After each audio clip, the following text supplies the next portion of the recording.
Hey friends, what's up? It's Krim, and in today's video I want to talk about the latest build on the Shadowlands Beta realm, which included the long-awaited Rogue Legendaries. Now unfortunately only about half of the Rogue Legendaries that we were expecting were added in this build, and their item IDs suggest that they were added only very briefly before the build actually went live, so hopefully by next week we will have the full lot to talk about. This week, however, let's talk about the half that is in already. And I can start it off straight away, unfortunately, by telling you that the Subtlety spec has got no legendaries as of yet. Even the names of the Subtlety legendaries in the build hint at absolutely nothing, even though some of the other legendaries do, and I'll get to that in just a minute. The Outlaw spec has got one of the 4 legendaries that are expected, so let's start with that one. The Outlaw legendary that is currently in the beta build is called Greenskin's Wickers, and if this sounds familiar, it's because it's copied from a Legion legendary. This legendary, as you can see, has got a 20% of increasing the damage of your next pistol shot for every combo point you spend on Between the Eyes. Now in practice, this is going to mean that your next pistol shot after Between the Eyes is going to deal tremendous amounts of damage, especially because the Between the Eyes debuff that it applies, which increases both your critical strike chance and critical strike damage.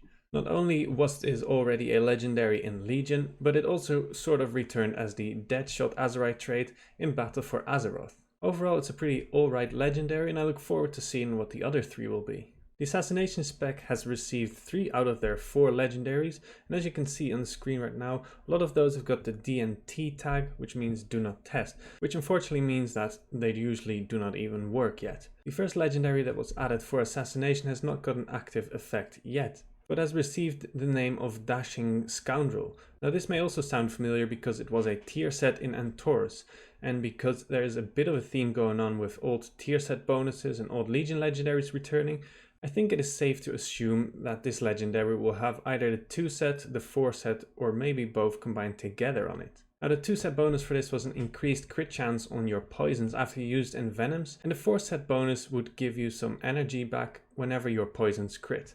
It seems like an okay legendary, especially early on in the expansion when haste is low and energy regen is also low. The next legendary effect for Assassination Rogues is called Doomblade, and you can see it on screen right now. Now Doomblade adds a bleed effect to your Mutilate and also increases your Envenom damage based on how many bleeds are up on your target. And because this still has the DNT tag, it is hard to evaluate which bleeds exactly will work for this.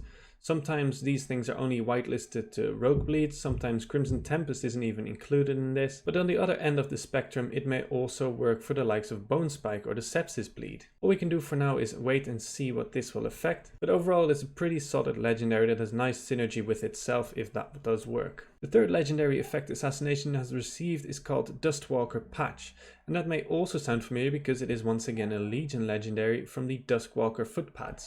Now this legendary is fairly straightforward. It reduces the cooldown of Vendetta by a second for every 65 energy you spend. And while this may sound alright, desyncing your Vendetta from Vanish and other big cooldowns is often not a good idea. But having said that, there is always a chance that this will enable some other sort of playstyles that we just don't know yet. The 4th and final Assassination legendary effect is called Zoldic Insignia, which is once again a Legion returning legendary from the Zoldic's family Shackles. This is once again fairly straightforward, with your poisons and bleeds dealing extra damage when your target is under 30% health. This was a very strong legendary effect in Legion, and in Shadowlands will probably be the same. It is especially good for boss fights, as you can imagine. Once again, this is a DNT, so whether these bleeds will also count, for example, for the Necrolord's Bone Spike or Sepsis remains to be seen, though I wouldn't hold my breath. And with that, let's get to the neutral legendaries that all rogue specs can use, and this is where there's some really interesting stuff. And let's start with the Essence of Blood Fang effect. Now this has a chance for all of your combo point generators to apply a short bleed to your turret that will also heal you for a small amount. If we're lucky, this may have some synergy with the Assassination bleed legendaries,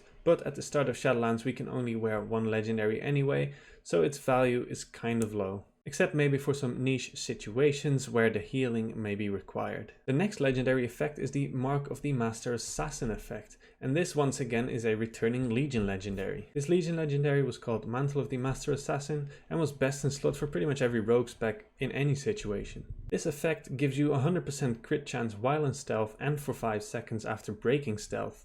Now, not only is this legendary ridiculously strong, especially early on in the expansion, and I cannot stress enough how strong this legendary exactly is, but it also massively increases the Sepsis Covenant ability's viability. It also has some really great interactions with, for example, the Necrolord's Bone Spike Covenant ability, allowing you to make sure all of your Bone Spikes crit in the first 5 seconds after breaking stealth. Now, Assassination, already having some talents that make you stronger from stealth, is going to benefit from this a lot. Although it may force a move away from the Subterfuge talent, as you may not want to dish out some empowered Garrotes when you could be critting Mutilates into Envenoms instead. For Outlaw, this is also a very strong legendary with a reduced cooldown on Vanish and between the eyes doing 4 times as much damage when you crit. But most interestingly, I think, is Subtlety. Now, unfortunately, Shadow Dance is not going to trigger this effect because Shadow Dance is not true stealth, it just allows you to use stealth abilities. However, with Find Weakness now being baked into the spec and relying on your abilities critting, this is also a very strong legendary for Subtlety. Using a Shuriken Storm out of stealth, for example, guarantees Find Weakness on all of the targets around you. This is the legendary I am personally most excited about because it is incredibly strong, as I've said probably multiple times now. The third neutral legendary is called the Tiny Toxic Blades effect. Now what this does, it empowers your new Shiv ability to also spread your poisons and bleeds to a nearby target.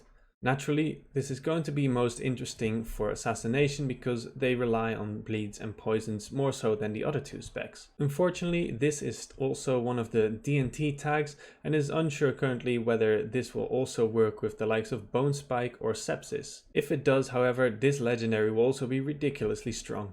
And last but not least is the Invigorating Shadow Dust effect. Now this legendary effect makes it so that Vanish reduces the remaining cooldown in your abilities by a set amount of seconds. Currently this is set to 0 in the Shadowlands Beta, but on live I would imagine this would not be the case. I personally don't have too high hopes for this ability, but there may be some playstyles that emerge because of it. And with that, you are currently up to date with all of the Rogue Legendaries that have been added to the Shadowlands Beta, and hopefully next week I'll be able to do another video on the rest of them. If you want to make sure you don't miss that, make sure to hit subscribe, leave a like if you enjoyed the video, and if you have any comments or questions or have something you really want to see, make sure to leave a comment down below. You can also find me on my stream twitch.tv/Crimwow, where I'll alternate between Shadowlands Beta content and some retail stuff as well. Thank you guys so much for watching, and I'll see you in the next video.